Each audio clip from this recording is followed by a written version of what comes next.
I'm Ray, and this is Tiny Table Games. I hope you had a great holiday. Ours was nice, spent it with family, finally feeling better, 2 doctors, a bunch of different prescriptions, and clearing up the old, whatever it was, respiratory infection, I suppose. Anyway, don't feel like death warmed over now, so over the holiday, I thought, hey, it'd be a perfect time to play On Tour with the family. It's a game for 1 to 8 players. It's a roll and write, which I view as a, it's not like a deep strategic kind of situation where you got to roll out the map and pull out the miniatures. It's just, roll some dice and scribble on a board. But as I explained the rules, you could see everybody wasn't really interested. Then the more I thought about it, I said, well, does this sound more like a game or more like homework? And the popular vote was homework. I thought that was very interesting. Obviously, we didn't play. And so I thought I'd go over a bit as to why I think that failed as a, hey, let's all play a game situation, and just go into it a bit, play through it a bit myself, and have a discussion about it. I'm Ray, this is Tiny Table Games. Thank you for watching. Please like and subscribe, help the channel grow if you enjoy the videos. And don't worry, I will be getting back to 5 leagues from the Borderlands, but I do want to continue to work on the rest of the game shelf while continuing the campaign. Thanks for watching, and let's get to it. Now, to be specific, this is On Tour Paris and New York, which is a different version than their earlier incarnation of this game. This is the newest version. What's in the box? Honestly, not a whole lot. A bunch of marker pens, a dry erase, a bunch of boards that are 2-sided that say either New York or, guess what, Paris.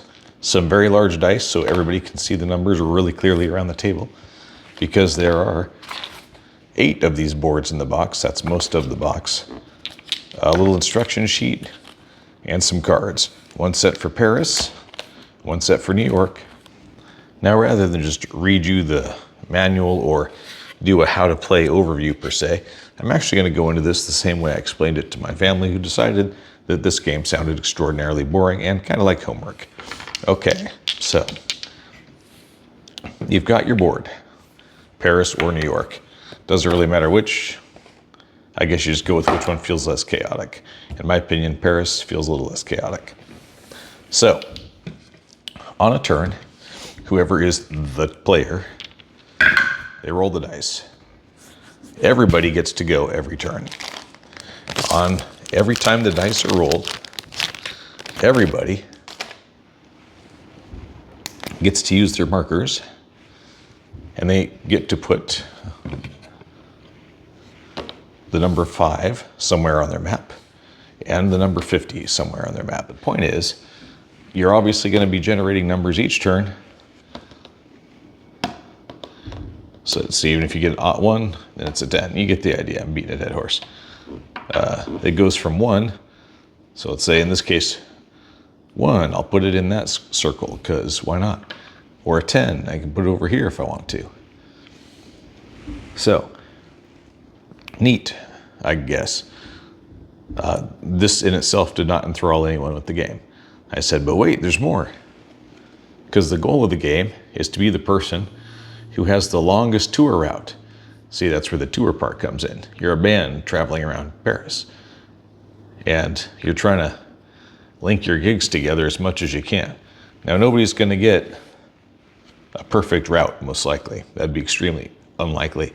But on your route, the goal is to either move to the same number or a higher number. You can't ever move to a lower number. And you also can't backtrack to the same, which, obviously. So if these are all 5s, that's great, but you still can't backtrack and on around. So it's very possible that you'll be making good progress and then somebody will roll something that just breaks your chain, and then you got to start again over here or something. If that's the case, then at the end of the game, you figure out what your longest chain is and use that. And that's your score, is how long your chain is, and highest score wins. Now, there's a few complications to it. On the surface, that's like, yeah, okay, what's the point, right? I mean, as a game goes, it's not much more challenging than bingo, really. It's like, well, obviously, you want to put smaller, very high numbers in dead ends because they've got nowhere to go down or upwise. And you want to put middle of the road numbers in middle areas. On every turn, 3 from the cards from the deck are flipped. And they're just randomly shuffled, so it could be 2 of the same or, you know, whatever. And you get to pick 2 of them to use. So you could put your 1 and your 10 in the south districts, or, you know, you got to assign 1 number to 1 card. So you're picking 2 cards for the 2 numbers, the 1 and the 10. So that makes it a little more challenging. You can't just put your numbers anywhere. It has to be somewhere. Get that erased all the way. In a district. And note on the card, they were helpful in saying, south, by south district, we mean this one, which is this. Or by the west district, we mean somewhere over here. So they're kind of color-coded and divided by geographic separation, this being the Seine River, I assume. Across the river, you have to either draw 2 of the same to create a riverboat, or cards, or there are riverboat cards where you can go, and then you just draw a line, which basically continues all the lines there. It doesn't automatically do anything for you. It just means that if you have a 7 here, you could put your 8 there, and it's considered continuous. And then there's a couple quirk rules to distinguish between the 2 maps other than just shape. In the case of Paris, notice that there's one particular number called out on each card. If you happen to put one of your dice numbers for that turn in that exact spot, for example, the 11 in the north, which is right here. So let's say I put my 10 right here, then, and from using that card, I get to circle this. And it doesn't affect my route in any way. However, at the end of the game, visited circles, that gets me a couple bonus points. So just a way of getting a couple extra points by trying to direct your card map usage for where you put your numbers. Is that likely to directly influence your best route? Probably not, but you may manage to pick up some extra points on the way. Okay, so we're ready to play. There's not much setup. We got our board, we got our dice, we got our pen, and we got the deck of cards. There's one other rule I should mention, by the way, is the doubles. If you get doubles, you get a wild card star, basically, that you can put anywhere you feel like. Now, the start of the game is a little bit different than the main mechanic. So at the very start, you roll the dice, of course. So 60/06. Okay, well, we've shuffled them. Shuffled the cards, that is. So for the start, it tells you that you only draw 1 card, and everybody, all players, write the lower die number in either jazz club in that location. In this case, there's just, you know, that 1. So, okay. And central, so I guess, and it's a way of forcing everybody to start in roughly the same area. So I got a 6 right here. That's not terrible.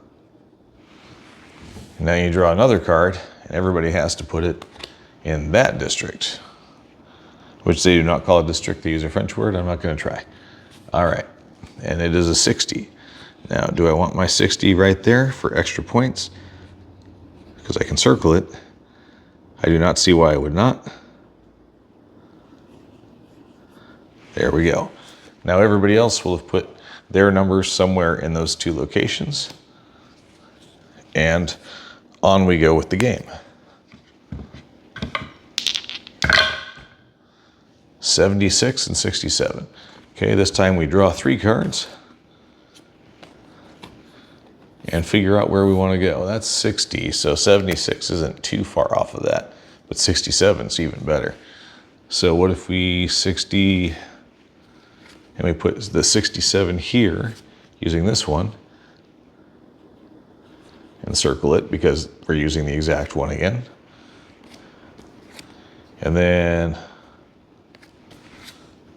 for the 76, we could put it right next to the 60, but that seems really dumb because it doesn't leave us too far to go. So Gotta put it somewhere in central, and if that's 67, I don't think we'd want to risk trying to put 76 down here next to the number 6 by itself. So we will say that 76 is up here, I guess. Okay, that's the end of that turn. Next, 43 and 34. And we've got south, west, and east. We'll put it here with that west card. And then for the 43, so put the 43 down here at our boat access and hope for the best. Okay, next roll. 10 and 1. Well, that's kind of good, really. So, east, central, and central. Well, the central works out because we can drop the 1 way down here next to the 6.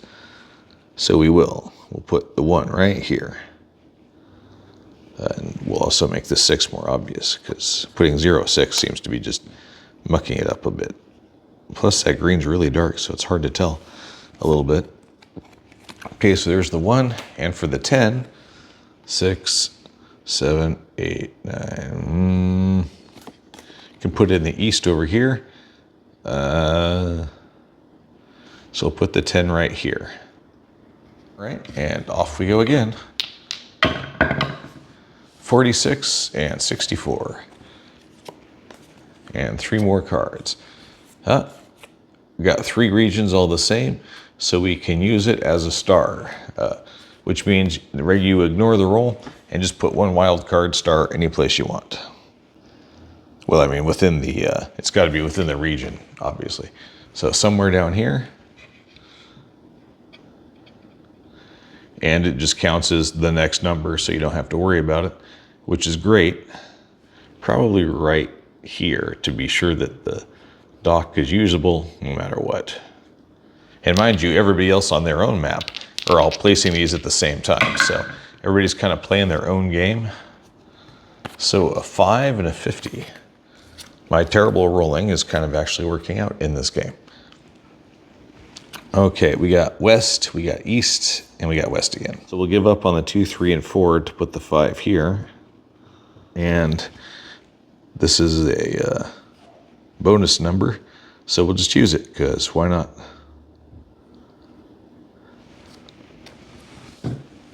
And there we go. And the next roll, 77, that's doubles, so we get to do a star again. We still got to draw cards to figure out where we want, which locations we're allowed to put the star. East or south in this case. How about this one? 1, 2, 3, 4, 5. So it's actually even better to put it here. So that's what we're going to do to maximize the use of it. Next roll. 79 and 97. Obviously those are going to be towards the top of the game. North and south, those are the choices. Wow, anywhere in the north and anywhere in the south, right? If we just come 76 and work our way down like that, not going to probably get much higher than 97. 76, we put it right there, 79, and get the bonus points for it. Now, how do you know when the game's done? When all the numbers are full, that's how. Or all the little spots on the board. You say, wow, that seems like a long time, maybe. Well, you're not wrong. So we got west, north, and central. So we will use the central one for that and put a 32 here at the edge of this boat. No bonus, but still.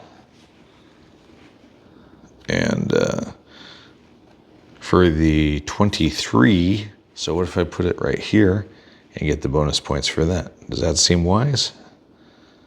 Probably not. But we're doing it. Next, 91 and 19.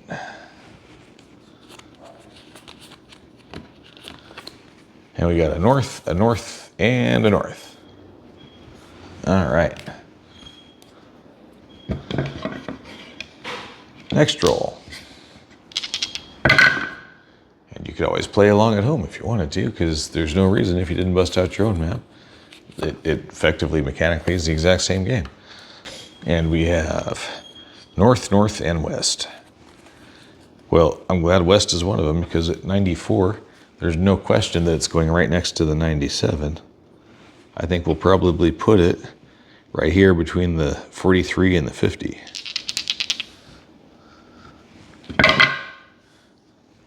So 28 and 82. 28, there's 23, so we're going to put 28 right above it. We'll put that right next to the 79,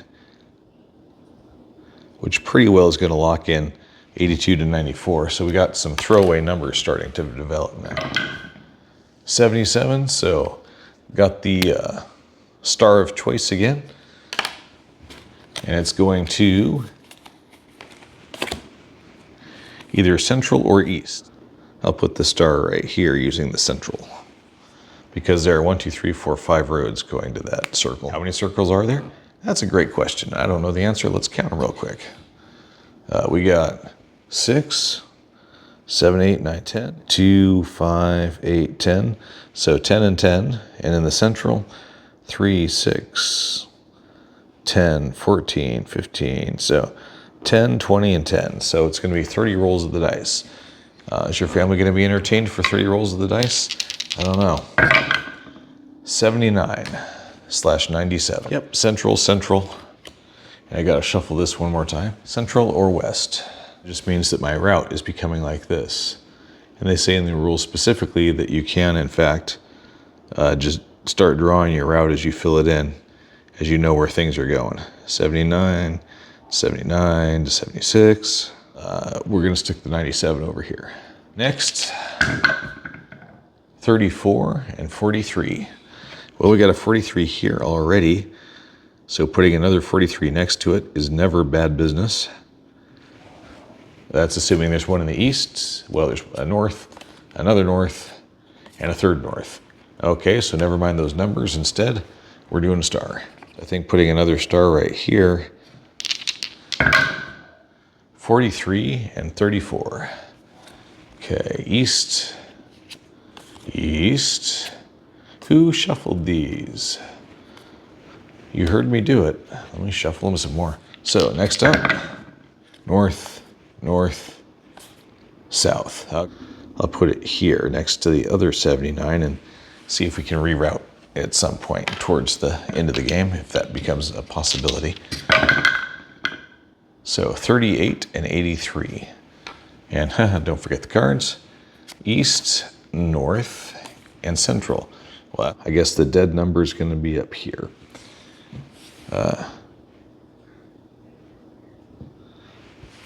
Okay. Well, we're running out of spaces to put numbers. 36 and 63. That's not great news. East, central, north. Lots of flexibility again. East, central, north. So what are we going to do with it? Well, 36 is a trash number for us. We can't use it. So we'll put it's got to go in the north or the east. And we're out of places in the east automatically. So the east card is discarded. So we got central and north. At least with central, we can put a trash number somewhere. Let's see. Well,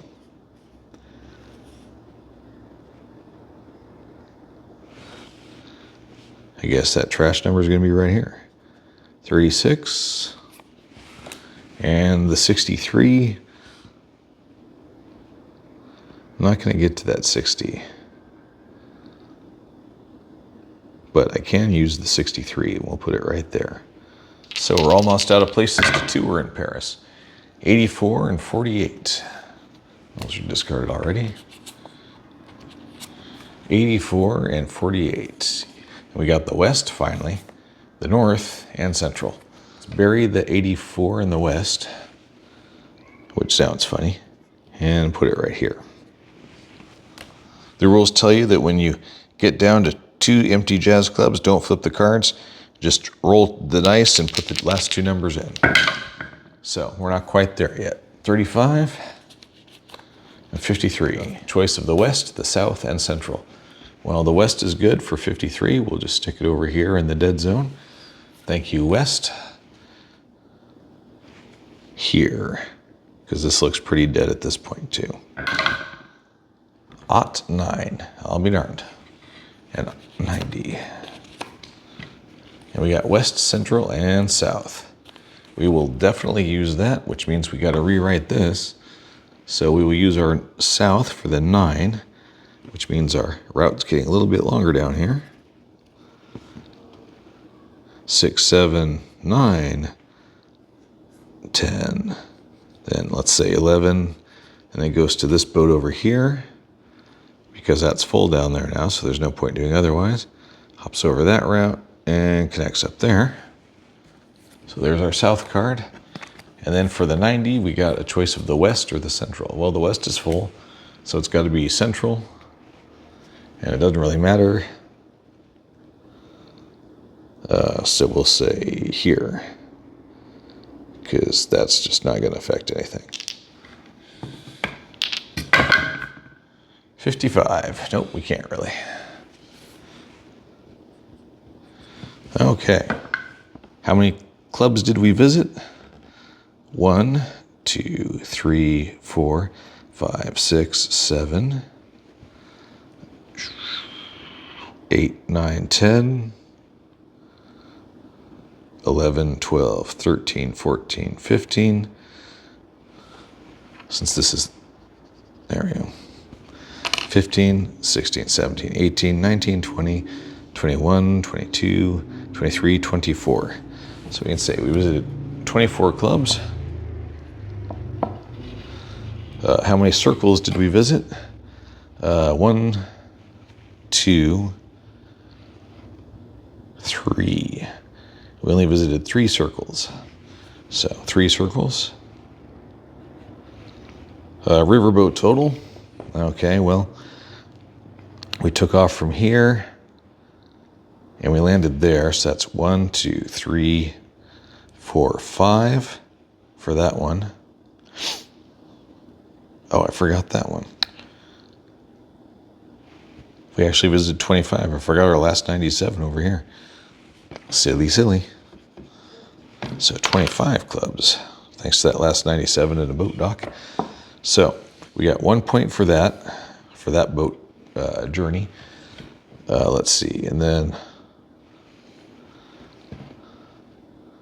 for this one, it's 1 point, 2 points, 3 points, 4 points, 5 points.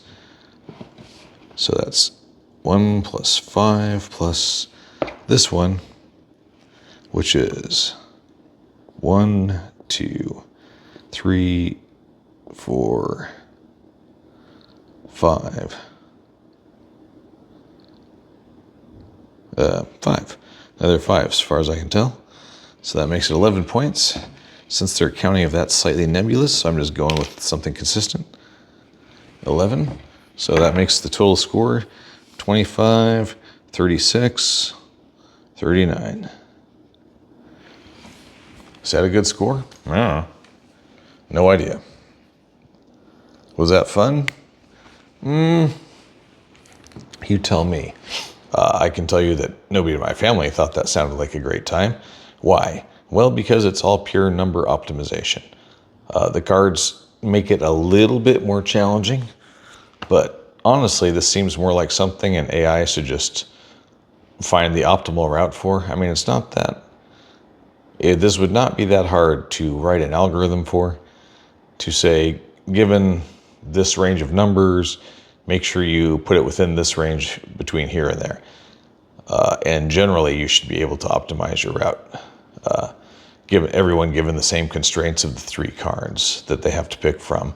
If there are no cards, this would be a very, very solvable based on a histogram of what numbers you're likely to roll and what you're likely to not roll. In fact, if you look at it from a more mathematical perspective, you can say that, well, on average, numbers are always in a normal curve, right? With 64% of the numbers happening, you know, around the standard deviation and the norm, with the much smaller percentage of numbers, aka the high numbers and the really low numbers, happening around the outside of that. So what's that mean? Well, if you were to look at this as a probability plot on this map, you would say, well, show me points with minimal interaction that are effectively dead ends. And so the low probability points would be places where there's only 1 or 2 roads and very little access points, right? And the places with lots of access in areas that are covered by a lot of cards, those become the high probability areas. So you want your within 2 standard deviations central numbers in your normal distribution to be in the high traffic points, and your tails of high numbers and low numbers to be out in the edges where you have a very low chance. And then as stars come up, you can use it to tie it together. Now,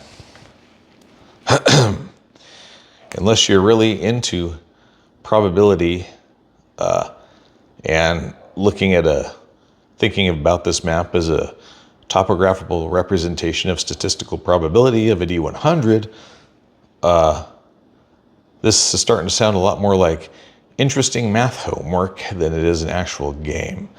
To put it another way, if you find the joke that my old calculus teacher used to say, which is assume there are uninteresting numbers. That means you can create a set of uninteresting numbers. And if there's a set of uninteresting numbers, then you can sort them from least to greatest. So that means if you take the first number in the set of uninteresting numbers, you've got the smallest uninteresting number in existence.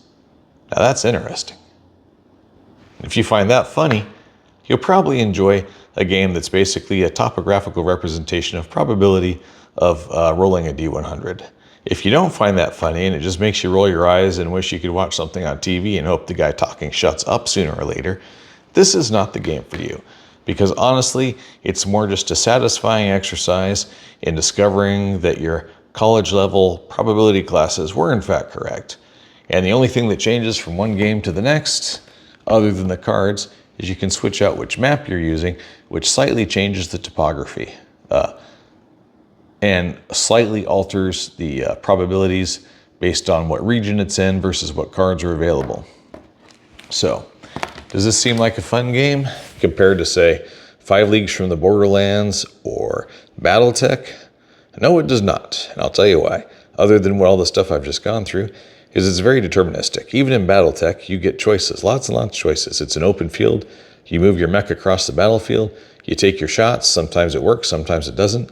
But there's strategy involved. 5 Leagues from the Borderlands, same thing. If you've watched any of those episodes, and there are more episodes coming soon, you've got a lot of choices. And you've got some choices here, but it's not really the same thing. In any of the tabletop games that I just mentioned, there's always a chance, right? You might be 1 mech left against 3, or you might be George St. Clair left against a zombie army while the rest of your adventuring party is down for the count. But if you roll well and you get lucky and your strategy works, by golly, you can still win. And it's narrative and it's interesting. There is no narrative here. It is purely a number exercises. You could literally make this a spreadsheet, which would be even less interesting to look at, probably. But the art would have been cheaper. So, what do we think in the end? Well, you know, that depends on the person. But let's go to the wrap-up. So, there you have it. There is On Tour, New York and Paris. Did I think this game was really awesome? No.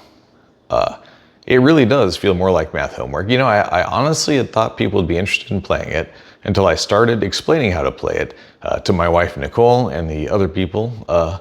And especially Nicole observed that, why does this feel like homework and not a game? And, you know, her comment really got me thinking about it, which is what led to this video rather than just a playthrough video of it. It was just like, why does that feel like homework? And then the more I thought about it, the more I'm like, oh yeah, this is really just filling out a spreadsheet for probability like you would in, you know, Physics 101 when you get to college or whatever. Fun? I mean, certainly not something I would seek out to do. If you're to, you know, let's say you're sitting at the exhibition hall at Gen Con waiting for the doors to open. It's 5 a.m. and you're all excited and you're ready to roll. You know, is somebody going to go, hey, let's roll out a spreadsheet and roll some dice and see how long it takes us to fill in the spreadsheet optimally? Oh, thanks, dude. Maybe we'll just play Magic instead. Anyway, so there you go. Do I recommend this game? No, I don't. Is it going to stay on my shelf? I mean, for now, yes, but are we going to unload it? Yes, we are. I'm Ray. This is TinyTableGames. Thank you very much for watching. I hope you had a great holiday and that your New Year's coming up is great. Like, watch, and subscribe, and thank you very much. There'll be more 5 Leagues from the Borderlands, as well as additional videos coming. A lot of stuff, actually, now that I'm feeling better enough to shoot it. Thank you very much.